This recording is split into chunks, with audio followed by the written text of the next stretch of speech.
Assalamualaikum teman-teman yang selalu dalam lindungan Allah Subhanahu wa Ta'ala. Setelah malam penuh keajaiban itu, Jaka Sanjaya dan Rara memulai perjalanan cinta mereka. Namun, hidup bersama seorang manusia dan seorang ratu laut tidaklah mudah. Rara memutuskan untuk tetap tinggal di desa Sumberjati sebagai wanita biasa, menjalani kehidupan sederhana bersama Jaka. Namun, dalam diam, ia tetap menjalankan tanggung jawabnya sebagai Nyi Roro Kidul. Jaka, yang telah menerima kenyataan tentang siapa Rara, berusaha menyesuaikan diri dengan perubahan itu. Ia sering bertanya-tanya bagaimana mereka bisa menjalani kehidupan bersama ketika masing-masing berasal dari dua dunia yang berbeda. Namun, cintanya kepada Rara membuatnya yakin bahwa semua rintangan bisa diatasi. Pada suatu pagi, ketika mereka sedang duduk di depan rumah sederhana mereka, Rara berkata, "Mas Jaka, aku ingin memastikan bahwa keberadaanku di sini tidak membawa kesulitan bagimu atau penduduk desa. Aku tahu, suatu saat, identitasku mungkin terungkap." Jaka menggenggam tangan Rara dengan lembut. "Rara, aku percaya bahwa kita bisa melewati ini bersama. Apapun yang terjadi, aku akan selalu berada di sisimu." Namun, jauh di lubuk hati mereka, keduanya tahu bahwa tantangan yang lebih besar akan segera datang. Kehidupan damai mereka mulai terganggu ketika gosip tentang hubungan Rara dan Jaka menyebar di desa Sumberjati. Beberapa penduduk desa mulai merasa curiga dengan Rara. Mereka menganggap kehadirannya sebagai wanita asing yang tiba-tiba dekat dengan Jaka adalah sesuatu yang tidak wajar. Bagaimana mungkin seorang wanita secantik itu memilih tinggal di desa kecil seperti ini? Kata Bu Sumi kepada tetangganya. Jangan-jangan dia menyembunyikan sesuatu. Gosip itu semakin memanas ketika Ki Waskita, pedagang kaya yang pernah ditolak Rara, kembali ke desa dengan niat buruk. Ia menyebarkan fitnah bahwa Jaka telah menggunakan ilmu gaib untuk mendapatkan hati Rara. Dia hanya seorang santri miskin, kata Ki Waskita kepada penduduk desa. Mana mungkin wanita seperti Rara jatuh cinta kepadanya tanpa ada campur tangan ilmu hitam? Fitnah itu mulai memengaruhi penduduk desa. Beberapa dari mereka bahkan mulai menjauhi Jaka dan Rara. Mereka menganggap pasangan itu membawa nasib buruk bagi desa. Rara, yang mendengar tentang fitnah itu, tidak tinggal diam. Ia mendatangi balai desa tempat para tetua berkumpul untuk membahas masalah tersebut.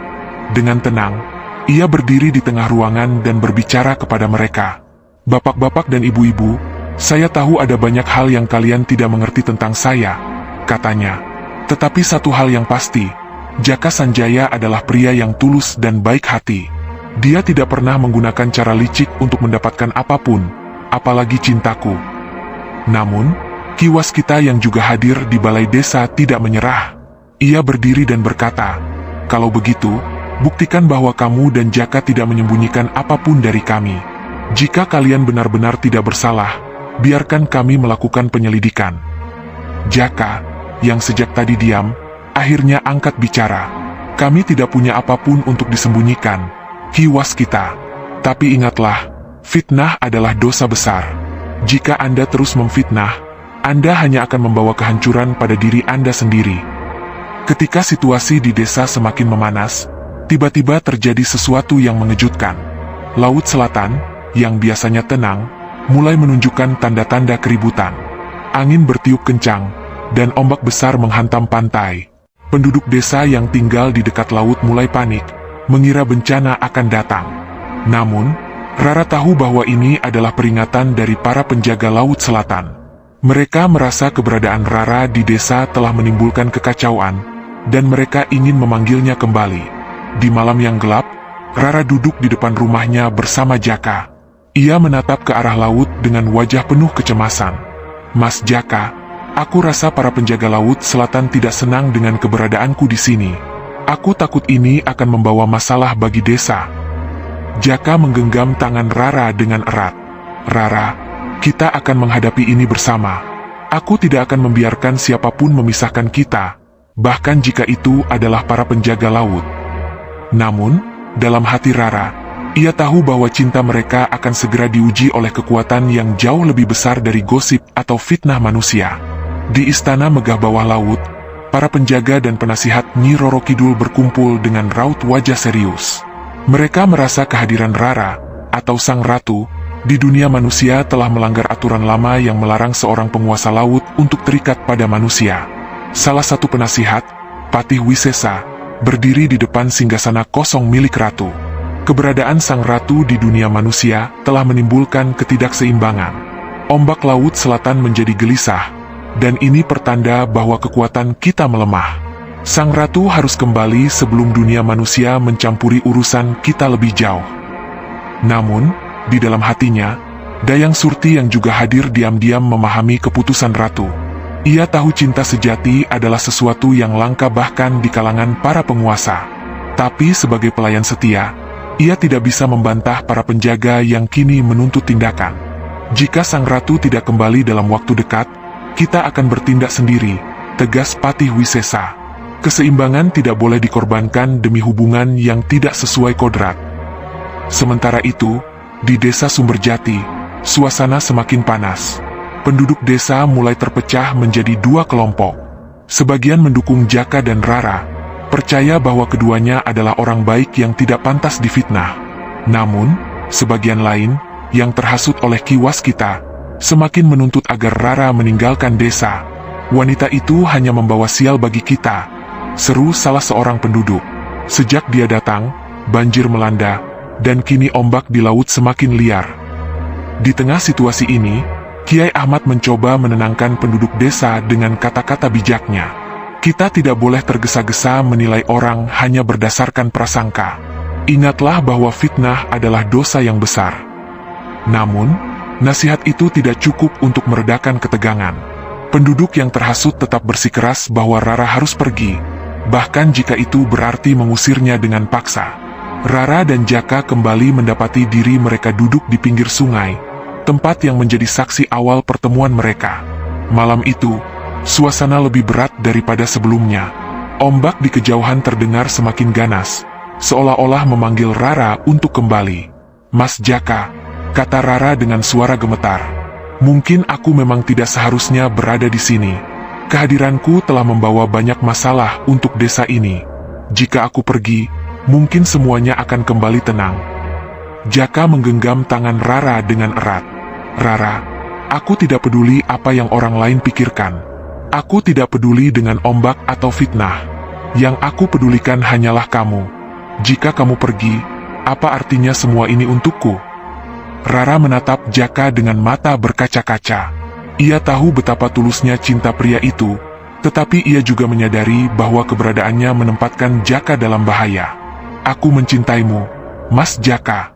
Tetapi kadang cinta saja tidak cukup untuk melawan kekuatan sebesar ini." Namun, sebelum mereka dapat melanjutkan pembicaraan, kilat menyambar langit, dan Dayang Surti muncul di hadapan mereka. "Ratu," kata Dayang Surti dengan suara tegas, "istana memanggil Anda kembali. Para penjaga sudah tidak sabar. Jika Anda tidak segera kembali, mereka akan mengambil tindakan sendiri." Jaka berdiri dan menatap Dayang Surti dengan penuh keberanian. "Jika mereka ingin membawa Rara, mereka harus melewatiku terlebih dahulu." Dayang Surti menatap Jaka dengan penuh iba. "Kau tidak tahu kekuatan apa yang sedang kau hadapi, anak muda. Ini bukan soal keberanianmu, tetapi soal keseimbangan dunia." Keesokan harinya, desa dilanda kejadian aneh. Ombak besar mulai mendekati pantai, membawa benda-benda asing dari laut. Para penduduk ketakutan, mengira bahwa ini adalah pertanda kemarahan Sang Ratu Laut Selatan. Di balai desa, para tetua berkumpul untuk memutuskan apa yang harus dilakukan. "Kita harus melakukan upacara pengusiran," kata salah satu dari mereka. "Kita tidak bisa membiarkan hal ini terus berlanjut." Namun, Jaka yang hadir di pertemuan itu berdiri dan menentang keputusan tersebut. "Ini bukan salah Rara. Jangan menyalahkannya atas sesuatu yang tidak ia lakukan." Ki Waskita tertawa sinis. "Tentu saja kamu akan membelanya, Jaka. Kamu adalah pria yang terbutakan oleh cintamu. Tapi ingat, cinta tidak akan menyelamatkan desa ini." Perdebatan memanas, tetapi sebelum keputusan diambil, sebuah ombak besar menghantam pantai, meninggalkan tanda misterius berupa lingkaran di pasir. Lingkaran itu bersinar dengan warna hijau, pertanda bahwa kekuatan Laut Selatan telah mencapai puncaknya. Dayang Surti kembali menemui Rara di tengah kekacauan itu. "Ratu, ini adalah panggilan terakhir. Jika Anda tidak kembali sekarang, keseimbangan akan hancur, dan tidak ada yang bisa menghentikan kehancuran yang datang." Rara menatap Jaka dengan wajah penuh kesedihan. Ia tahu bahwa ia harus membuat keputusan yang sulit. "Mas Jaka," katanya dengan suara pelan, "aku harus pergi, setidaknya untuk sementara. Aku tidak ingin melihat desa ini hancur." Jaka menggenggam tangan Rara untuk terakhir kalinya. "Jika kamu harus pergi, pergilah. Tetapi aku akan menunggumu, tidak peduli berapa lama." Dengan air mata yang mengalir, Rara mengangguk. Ia tahu bahwa cintanya dengan Jaka belum berakhir. Tetapi untuk saat ini, ia harus kembali ke Laut Selatan demi menyelamatkan desa dan keseimbangan dunia. Rara kini kembali ke wujudnya sebagai Nyi Roro Kidul, berdiri di aula megah Istana Laut Selatan. Di sekelilingnya, para penasihat dan penjaga mengawasinya dengan ekspresi tegang. Patih Wisesa, yang menjadi suara utama dari para penjaga, berbicara dengan nada serius. "Ratu, keberadaan Anda di dunia manusia telah melanggar keseimbangan. Ombak Laut Selatan gelisah, dan pengaruh dunia manusia mulai menyusup ke wilayah kita. Ini tidak bisa dibiarkan berlanjut." Rara menatap mereka dengan tenang, tetapi sorot matanya tegas. "Aku tahu apa yang kalian rasakan, Patih Wisesa. Tetapi aku tidak pergi ke dunia manusia untuk menghancurkan keseimbangan. Aku pergi untuk mencari sesuatu yang bahkan di sini tidak bisa kutemukan, cinta sejati." Suasana menjadi hening. Beberapa penasihat tampak ragu, sementara yang lain tetap bersikap keras. Dayang Surti, yang berada di sisi Rara, maju untuk membela ratu. Sang ratu telah menunjukkan ketulusannya. Apa yang ia lakukan di dunia manusia adalah demi hati yang sejati, sesuatu yang tidak akan mengurangi kekuatan kita, tetapi justru memperkuatnya. Namun, Patih Wisesa tetap bersikeras. Jika ratu bersikeras tetap terikat pada manusia itu, maka akan ada konsekuensi. Dunia manusia dan dunia kita tidak bisa menyatu tanpa pengorbanan besar. Rara terdiam. Ia tahu bahwa kata-kata Patih Wisesa tidak salah, tapi hatinya tetap kukuh. "Aku akan menerima apapun konsekuensinya, Patih. Tetapi aku tidak akan menyerah pada cinta yang telah kutemukan." Di desa Sumberjati, kepergian Rara meninggalkan kekosongan yang mendalam bagi Jaka. Meski ia mencoba melanjutkan kehidupannya seperti biasa, desas-desus dan gosip tentang dirinya terus berlanjut. Bahkan teman-temannya di pesantren mulai menjauh karena takut terlibat dalam masalah yang lebih besar. "Jaka," kata Kiai Ahmad suatu malam setelah mereka selesai mengaji, "aku tahu cobaan yang kamu hadapi sangat berat. Tapi ingatlah, cinta sejati selalu membawa ujian. Jika hatimu tetap kokoh, Tuhan akan membimbingmu." Nasihat itu memberi Jaka kekuatan, tetapi tekanan dari desa terus meningkat. Ki Waskita, yang merasa puas setelah Rara pergi, terus menyebarkan fitnah bahwa Jaka adalah pembawa sial. "Lihat saja," kata Ki Waskita kepada para penduduk, "ombak di pantai masih ganas. Ini semua karena pengaruh ilmu hitam Jaka. Kita harus mengusirnya dari desa." Sementara itu, di Istana Laut Selatan, Rara memohon kepada para penjaga untuk memberinya kesempatan kembali ke dunia manusia. Ia ingin memperbaiki hubungan antara dirinya dan penduduk desa, sekaligus membuktikan bahwa cintanya pada Jaka tidak akan menghancurkan keseimbangan. Dayang Surti mendukung keputusan itu. "Jika kita mengizinkan sang ratu kembali, mungkin ini adalah cara untuk memperkuat ikatan antara dua dunia. Dengan cinta sejati sebagai jembatannya, mungkin keseimbangan baru bisa tercipta." Namun, Patih Wisesa mengingatkan, jika ratu benar-benar ingin kembali, ada satu syarat. Anda harus membawa bukti bahwa manusia itu mampu menjaga keseimbangan di dunia manusia tanpa mengorbankan kekuatan kita. Rara menerima syarat itu. Ia bersumpah akan membawa bukti cinta sejati yang tidak hanya memperkuat hubungan mereka, tetapi juga memulihkan ketenangan Laut Selatan. Setelah berhari-hari, Jaka yang sedang bekerja di sawah dikejutkan oleh suara angin lembut dan aroma melati yang khas. Ia menoleh, dan di sana berdiri Rara, mengenakan pakaian sederhana seperti biasanya, tetapi dengan aura yang lebih anggun. "Rara." Jaka hampir tidak percaya apa yang dilihatnya. "Aku kembali. Mas Jaka, kata Rara dengan senyum lembut. Tetapi ada banyak hal yang harus kita bicarakan. Rara menjelaskan bahwa kehadirannya di desa membutuhkan persetujuan para penjaga Laut Selatan, dan bahwa cinta mereka akan diuji untuk terakhir kalinya. Mas Jaka, aku ingin kita bekerja sama untuk menunjukkan kepada penduduk desa dan Laut Selatan bahwa cinta kita bisa membawa kebaikan, bukan kehancuran. Jaka mengangguk dengan penuh keyakinan. Aku akan melakukan apapun, Rara. Selama kita bersama, tidak ada yang mustahil. Kembalinya Rara ke desa Sumberjati membawa kebahagiaan sekaligus kecemasan bagi Jaka. Meski ia sangat senang bisa melihat Rara lagi, ia tahu bahwa tugas besar menanti mereka. Rara menjelaskan bahwa untuk membuktikan ketulusan cinta mereka, mereka harus bisa membawa harmoni, bukan hanya antara dua dunia tetapi juga di antara penduduk desa. Namun, situasi di desa tidaklah mudah. Ki Waskita dan para pengikutnya terus menyebarkan ketakutan bahwa kehadiran Rara adalah ancaman. Mereka mengaitkan setiap kejadian alam, seperti ombak besar dan hujan lebat, dengan keberadaan Rara. Kita harus menunjukkan kepada mereka bahwa kita tidak membawa bencana, Mas Jaka, kata Rara. Sebaliknya, kita harus membuktikan bahwa cinta kita bisa membawa keberkahan. Jaka setuju. Mereka memulai dengan membantu para penduduk yang terkena dampak banjir, memperbaiki sawah, dan menghidupkan kembali semangat kebersamaan. Perlahan-lahan, beberapa penduduk mulai berubah pikiran, melihat ketulusan pasangan itu. Namun, tugas mereka tidak selesai di situ. Para penjaga Laut Selatan memutuskan untuk menguji Jaka secara langsung. Suatu malam, saat Jaka sedang berdoa di masjid kecil, angin kencang bertiup, dan sosok Dayang Surti muncul di hadapannya.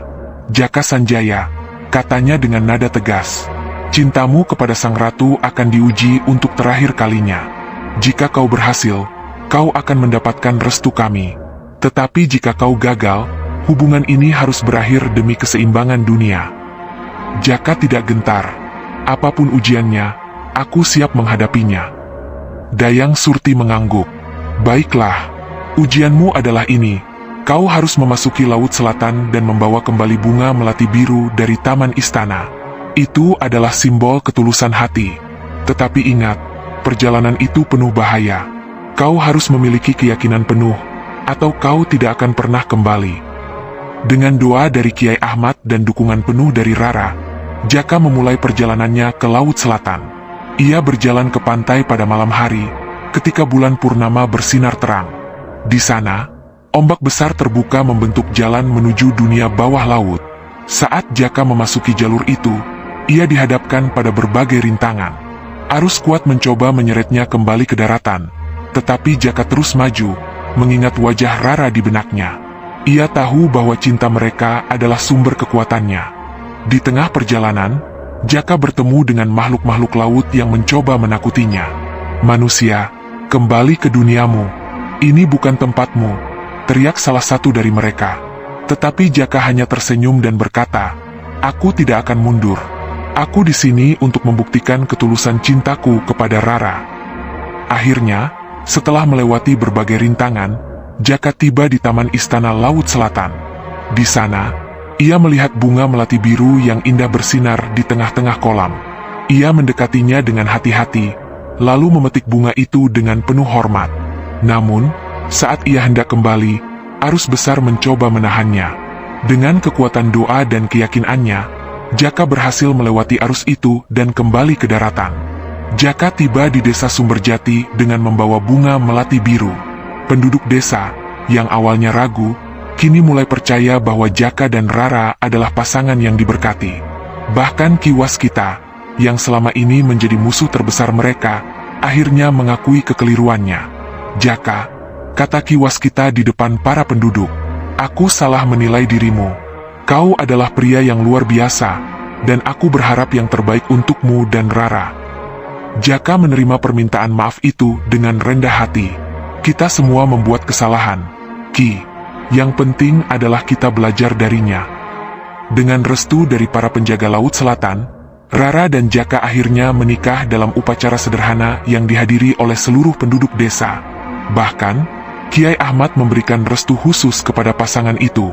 Rara memutuskan untuk tetap tinggal di desa, Tetapi dengan syarat ia harus kembali ke Laut Selatan setiap bulan purnama untuk menjaga keseimbangan. Jaka menerima syarat itu dengan penuh pengertian, karena ia tahu bahwa cinta sejati membutuhkan pengorbanan. Kisah cinta Rara dan Jaka menjadi legenda di desa Sumberjati. Mereka bukan hanya membuktikan ketulusan cinta mereka, tetapi juga menunjukkan bahwa dua dunia yang berbeda bisa hidup berdampingan dalam harmoni. Di akhir cerita, Rara dan Jaka duduk di tepi sungai, tempat mereka pertama kali bertemu. Rara menatap Jaka dengan penuh cinta dan berkata, "Mas Jaka, aku tidak pernah menyangka bahwa cinta sejati akan membawaku sejauh ini." Jaka tersenyum. "Dan aku tidak pernah menyangka bahwa cinta akan mempertemukanku dengan seorang ratu. Tetapi aku tahu satu hal, Rara. Cinta kita adalah anugerah, dan aku akan menjaganya selamanya." Di bawah cahaya bulan purnama, mereka saling menggenggam tangan, menatap masa depan yang penuh harapan. Bagaimana kisah selanjutnya? Nantikan kelanjutan kisah ini di episode terkahir ketiga. Terima kasih teman-teman yang sudah mendengarkan kisah ini sampai selesai.